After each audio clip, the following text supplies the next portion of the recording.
दिनैबो गोदान मोनसे सर्ट आपडेट भिडियोआवहाय गिबियावनो नोंथांमोनखौ गासैखौ बरायनो थालायबाय।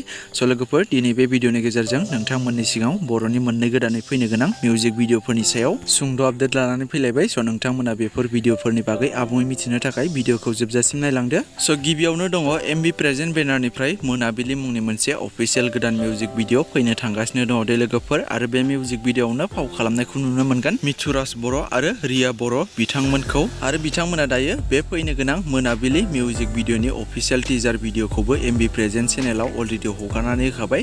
स' नोंथांमोना जाय नायग्रोनो गोसो बिथांमोना टिजार भिडियोखौ नायहैग्रोनो हागोन आरो फुल मिउजिक भिडियोखौ नायनो थाखाय नेना थायोब्लानो जाबाय। आरो नेक्स्ट आपडेटआव दङ देंखो माला क्रिएशन बेनारनिफ्रायबो गंगार हाजो मुंनि मोनसे गोदान अफिसियेल मिउजिक भिडियो फैनो थांगासिनो दङ। जाय मिउजिक भिडियोआवनो फाव खालामनायखौ नुनो मोनगोन पुजा मुसाहारि आरो पिके दैमारी बिथांमोनखौ। आरो बे फैनो गोनां मिउजिक भिडियोनिनो कनसेप्ट डाइरेक्शन एन्ड करिय'ग्राफखौ खालामदों लिसान रामी बिथाङा आरो मेथाइखौ रोजाबदों मोनसोम बर' लोगोसे नितामनि बर' बिथांमोना। आरो मेथाइनि रिलिक्सखौ होदों मिजिं बरगयारी बिथाङा।